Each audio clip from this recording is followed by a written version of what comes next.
All right. So, okay. Greetings. This one's all about you, Leo. Hi, welcome. Thank you very much. Sun, moon, or rising, whichever. You know what to do. Cross-watching and all of that stuff. Check your sun, moon, and rising. Also, this is from Terra Lumination. It is your February 2019 miniature ASTRODOODLES report. Okay, it's just a tiny report. All I'm doing really is just sharing you some background notes that I make for the signs for the month, and I keep these here as reference points when we do personal readings and things like that, and I'm just sharing them. So all I've done is just highlight some things, and this is not an in-depth analysis. I just wanted to have an overview. So Leo, you're probably aware that Aquarius season will already be upon you by the time you know, get this, because the sun will have already moved into Aquarius. A lot of folks think of, February as Aquarius season, but it's a relatively shorter month and everything shifts into Pisces almost halfway through. So it's kind of weird. It's a very shifty type of month. For a big chunk of the period, a lot of the planets are heavily clustered in one tight section of the chart. It's about a third of the heavens, so to speak. So it's very, to my perspective, things are very unbalanced. It's great to have all that power in one place, but it makes things very unbalanced too. So the next thing is the important one here, February the 4th, the new moon in Aquarius, new starts and everything in that department, which is your 7th house of significant relationships. So be aware. Let's keep going. With the sun moves into Pisces on the 18th. Before we get there, I see a lot of challenges around the 14th, 15th, and 16th with some hard T-squares and some just challenges through the month, but it's really amplified around here. Also, towards the end, we've got February the 18th and February the 19th. We got the sun entering Pisces, like we said, but the full moon follows right after on the 19th, where the moon is in Virgo, the sun is in Pisces. It's very deep, strong because it's like in the 0-degree mark, so you have to allow for that. I'm going to go into a little more here. These are my personal opinions about February. I see a lot of shifting and changing. These are like awkward things because of being on the cusps, the 0 points, the 29-degree points. I see a lot of unrelenting Capricorn energy all month still coming. This is residual energy from the big, heavy new moon eclipse, January the 5th. We're still dealing with that just a few waves further on. Now, this energy is actually opposing our collective North Node journey into Cancer for all of us to be more caring. So I think what's happening is a lot of light is being shown on the things that we really need to focus on that are not working, that need to be released, whatever that might be for you. The next thing I want to notice is the Mars-Uranus clash. They're very, very close together. These two planets together like this, so tight. To me, it looks like volatility, extreme volatility. Then you take Uranus itself on the 29-degree mark, hovering at the tippy end of Aries, getting ready to go back into Taurus for the 7-year journey for real. I see this as, again, amplifying the volatility. I see radical energy, disruptive, unpredictable, most noticeable in things like the land, the weather, nature events. Think of the Weather Channel. I see it as very impulsive, highly unpredictable, energy that can come out of the blue. Combine that with Mars, I see it as very much accident-prone type of energy. Now, the next thing with that concentration of energy on planets all squashed up, it makes things very tippy. Okay, so please allow for that. I'll show you. Let's just get started. I don't want to have to take any more of your time.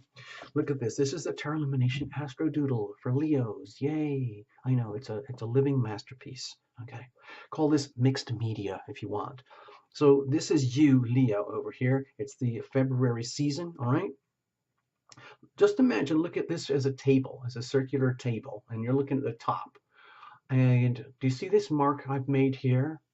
This is a delineation where all the planets are over on this side. That's everything squashed. So can you imagine just loading up your table with groceries and everything? It's a 3-legged table and you just pile them up over here. You didn't take account of what's over here or not. This could be very, very tippy. Whoa! All this energy could have a strong influence on you, but it would be out of balance. The only counterbalance that we have through a big chunk of the month is the moon. So it's a lot of questions. How are we feeling? How are we responding at our gut levels to the planets that are here? So I think that what will happen as the moon moves through the signs every 2.5 days or so, it will trigger things like the oppositions and the squares and so on.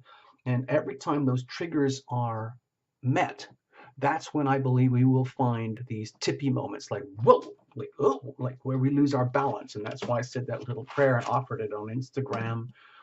Please, like, okay, I'm just going to do it, okay?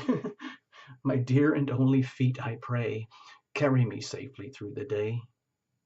And that's it. There's a lot of good solid earth energy out there, so there should be a problem, but we have to invoke this stuff. Otherwise, you can live very much at the mercy of this. This is very wobbly, very tippy energy. Okay, back to you, Leo, over here. February the 4th, the new moon in Aquarius, right over here, right slap early parts of your 7th house, significant relationships. So you might be feeling it full on, the sense of opposition, like what is coming right at you in your face that you are witnessing without any ambiguity in the context of your most significant relationship or relationships. Okay? Please be aware of that. That's probably the most significant thing in this whole thing over here. We do have the full moon, around the 18th and the 19th over here, touching in your 8th house of intimacy, and 2nd house over here where the moon, Virgo moon, lies in your house of value and values. So to me, it's like it's touching on how much do you value the other? How much does the other value? What is it that you value about the other? What is it the other values about you at the deepest core level of your intimate selves? Okay. Next thing, with all this Capricorn piled up over here, I see a lot of health issues that need to be addressed. Shifting, changing, transformation, refining, clarifying, purifying deep down. The last thing over here, this is the hot spot. It's very much on a trigger point for you up here, right on the cusp of what could be called your destiny point, your career point, your place in this world. And Mars and Aries are hovering, Mars and Uranus are hovering right there. This is where there's the extreme volatility. This is where I see the most tippiness happening. And this could be triggered at any point, okay, through the month. So what is happening with you in your sense of destiny, place, and career in this world? And what is being disrupted and violated and shaken up almost in shocking ways that you need to be aware of? Please pay attention. You're entering a 7-year journey here next month that's going to upheave, cause upheavals in your sense of destiny, okay? Some way, shape, or form or other. Radical new awakenings. Okay, that's enough. I've done enough here. So, you know the routine. Do the likes and the subscribes and the comments. I love all that stuff. It all helps. Watch for your sun, moons, and rising, and check all the links below, okay, in the description box. Then you can find out more what's going on here. Thank you so much, Leo. All the best. Bye-bye. Bye-bye.